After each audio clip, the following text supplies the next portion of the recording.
मैं आप सबके बीच में उसकी जानकारी देने के लिए आया हूं। जैसे आपको जानकारी है कि बहुत लंबे समय से लद्दाख को केंद्र शासित प्रदेश बनाने की एक लंबी मांग थी। उस सपने को पूरा भी नरेंद्र मोदी जी की सरकार ने किया और 15 अगस्त 2020 को स्वतंत्रता दिवस पर अपने उद्बोधन में माननीय प्रधानमंत्री जी ने लद्दाख के क्षेत्र के लिए कुछ घोषणाएं भी की थी। उसको लेकर बड़े निर्णय आज 2 किए गए हैं। तो केंद्र शासित प्रदेश लद्दाख में 750 करोड़ रुपए की लागत से सेंट्रल यूनिवर्सिटी की स्थापना की जाएगी।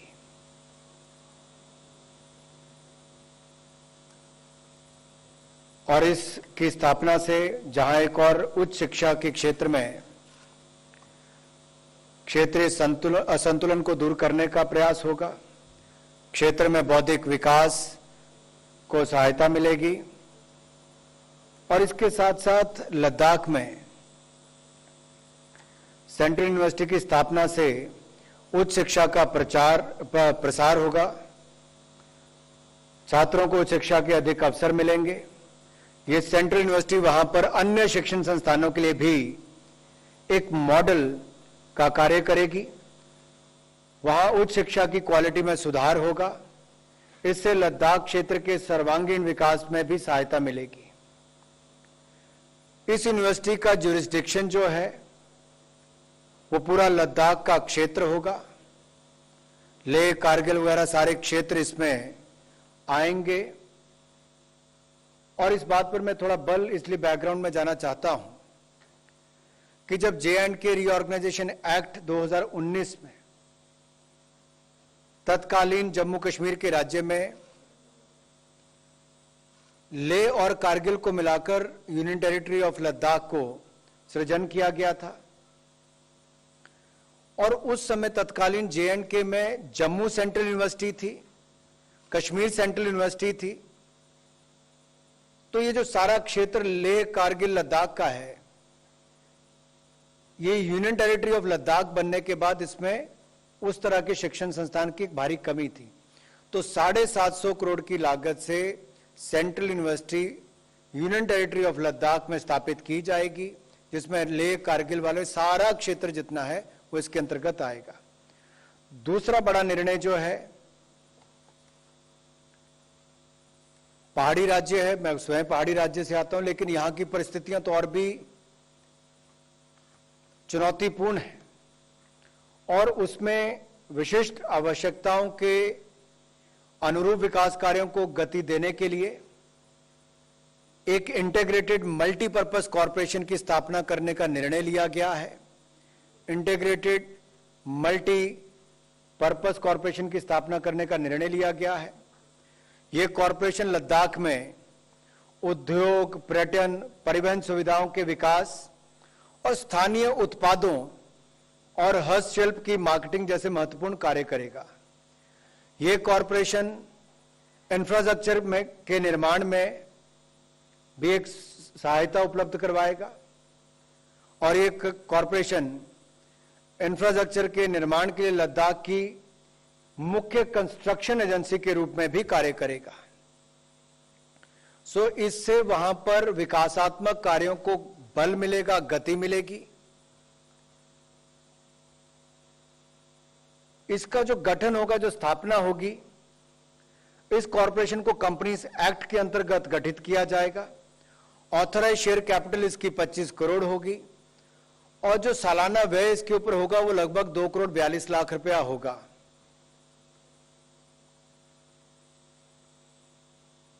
इसकी स्थापना से यूनियन टेरिटरी ऑफ लद्दाख में के तीव्र गति के विकास का मार्ग जो है वो प्रशस्त होगा। केंद्र शासित प्रदेश लद्दाख का समावेशी और एकीकृत विकास हो, इसी मंशा से इसको माननीय प्रधानमंत्री जी के नेतृत्व में मंजूरी मिली। इससे क्षेत्र की जनता का भी सामाजिक आर्थिक विकास होगा। रोजगार के सृजन भी इसी के माध्यम से होंगे और विकासात्मक कार्य गतिविधियों को भी बल मिलेगा।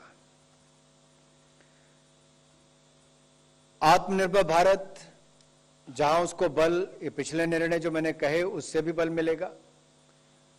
स्टील एक ऐसा क्षेत्र है, अब मिनिस्ट्री ऑफ स्टील को लेकर एक और बड़ा निर्णय आज किया गया है, जिससे आत्मनिर्भर भारत को भी बल मिले, मैन्युफैक्चरिंग को बल मिले, मेक इन इंडिया को बल मिले। आप सबको जानकारी ही है कि भारत क्रूड स्टील में दुनिया का दूसरा सबसे बड़ा उत्पादक है, लेकिन जब स्पेशलिटी स्टील की बात आती है तो बहुत सारा स्टील हम दुनिया भर से आयात करते हैं। तो आयात कम हो, एक तरह से ना के बराबर हो, अपनी क्षमताओं को बढ़ाना है, तो उसके लिए 6,322 करोड़ रुपए की पीएलआई स्कीम स्पेशलिटी स्टील के लिए आज मंजूरी दी गई है। तो speciality steel production link incentive scheme के अंतर्गत लाकर इसको 6,322 करोड़ रुपए की आज मंजूरी दी गई है। इससे मैन्युफैक्चरिंग को बल मिलेगा, आयात कम होंगे, 5,25,000 रोजगार के अवसर उत्पन्न होंगे, 68,000 सीधे तौर पर होंगे। और यही नहीं,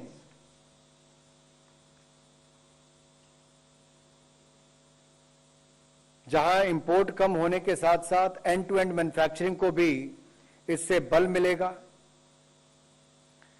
कुल मिलाकर 39,625 करोड़ रुपए का निवेश आकर्षित होगा। This will attract investment close to the tune of 39,625 crore rupees. It will create jobs, more than 5.25 lakh jobs in this sector. It will cut down the import burden. There is a cap as far as the incentive is concerned. Per group it will be capped at 200 crore rupees. किसी भी एक company समूह के लिए एक वर्ष में 200 करोड़ रुपए से अधिक इंसेंटिव नहीं दिया जाएगा। और कुल मिलाकर देखा जाए तो एक डिमांड ड्रिवन स्कीम है कि जिन जिन क्षेत्रों में इस स्टील की मांग थी उसको ही आधार बनाकर इसको मंजूरी दी गई है। इससे देश की जो आवश्यकता है उसकी पूर्ति होगी। It will fulfil the requirement of the country. और लगभग अगले 5 वर्षों में 2.5 लाख करोड़ से ज्यादा का इसमें उत्पादन हो पाएगा।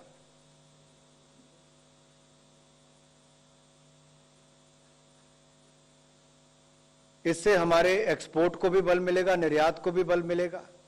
ना केवल इससे देश की आपूर्ति होगी बल्कि निर्यात करने के भी अवसर मिलेंगे।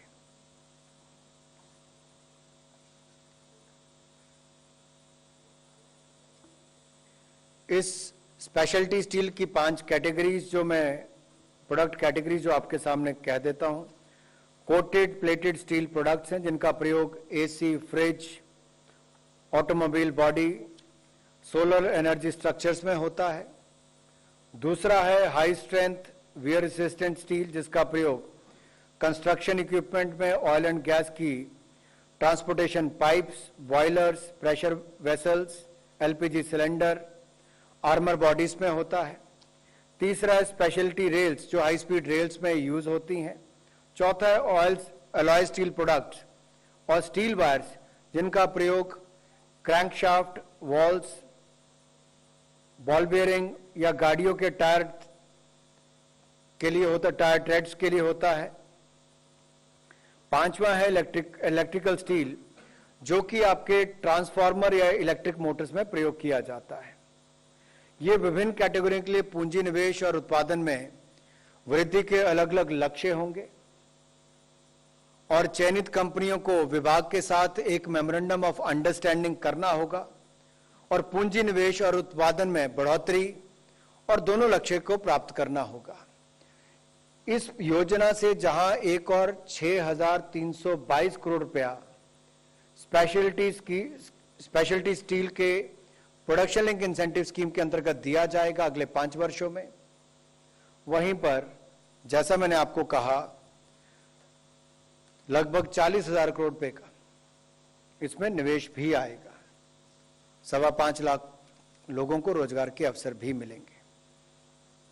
धन्यवाद। Thank you, sir. We will now take a few questions related to cabinet decisions. Number 16.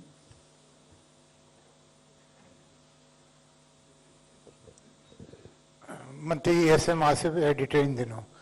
मेरा सवाल है कि आपने जो सेंट्रल यूनिवर्सिटी का अनुमानित लागत बता दिया, ये कितने दिनों में ये शुरू हो जाएगी लद्दाख में, पहला। और दूसरा ये है कि जो आपने एक कॉरपोरेशन नियुक्त की है, वो क्या इंडस्ट्री लगाने में सारी एक ही विंडो पर काम होगा क्या? आपने लद्दाख को लेकर बड़े महत्वपूर्ण प्रश्न पूछे हैं। जैसे मैंने कहा, इसका कार्यक्षेत्र लेह से लेकर कारगिल तक का सारा होगा। यूनिवर्सिटी का पहला चरण पहले 4 वर्षों में पूरा कर लिया जाएगा। और जैसा आपने जम्मू सेंट्रल यूनिवर्सिटी और कश्मीर सेंट्रल यूनिवर्सिटी में भी देखा होगा कि जब तक भवन बनता है, या मेरे यहां पर सेंट्रल यूनिवर्सिटी जो है उसमें भी भवन बाद में बनना भी शुरू होता है, उससे पहले क्लासेस शुरू हो जाती हैं, तो बच्चों को अवसर मिलते हैं। एक तो वो इसमें देखा जाएगा उन सबको, और पहला चरण पहले 4 वर्षों में पूरा हो जाएगा। दूसरा जो आपने कहा है, कॉरपोरेशन बनाने की जरूरत क्यों पड़ी इंटीग्रेटेड इंफ्रास्ट्रक्चर डेवलपमेंट के लिए, क्योंकि पहाड़ी राज्यों की एक अपनी परिस्थितियां रहती हैं। वहां का जो मौसम के कारण, स्थानीय परिस्थितियों के कारण, फैलावट के कारण, कम जनसंख्या के कारण भी वहां पर अवसर भी कम होते हैं और काम करने के दिन भी कम होते हैं। अब जो बड़ी कॉरपोरेशन थी वो जम्मू कश्मीर में थी, तो वहीं पर रह गई।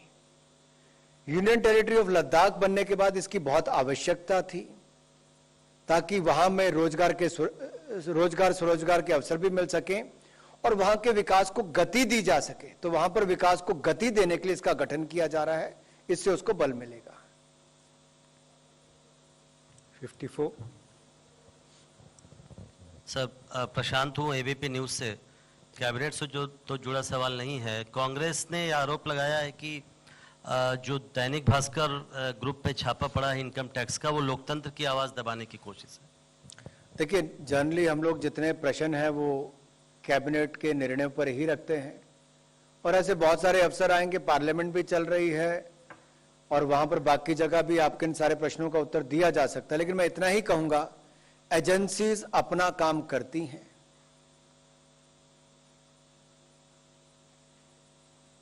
उस पर हमारा कोई दखलंदाजी नहीं होती। और दूसरा मैं इतना ही कहना चाहता हूं, पूरी जानकारी जरूर लेनी चाहिए। कई बार जानकारी के अभाव में भी बहुत सारे विषय ऐसे आते हैं जो सच्चाई या सत्य से परे होते हैं। हो गया बस, चलिए, ये वैसे उससे जुड़ा हुआ ही नहीं। तो अगला क्वेश्चन कोई है? Please, any other question, please, on the cabinet decisions?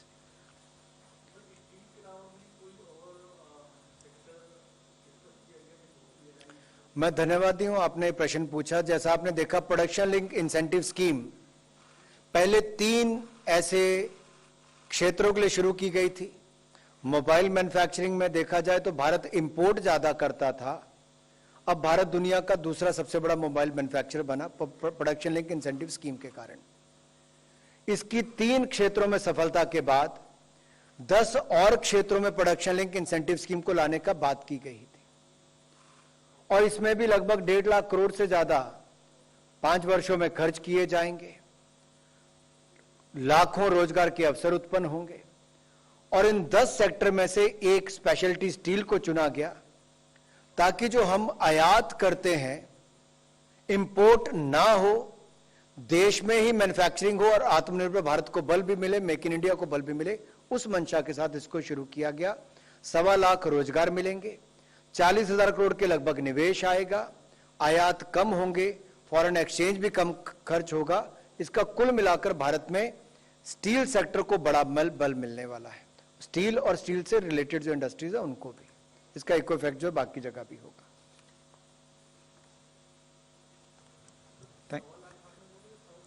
5.25 lakh लोगों को रोजगार। धन्यवाद। Thank you very much, friends. We close the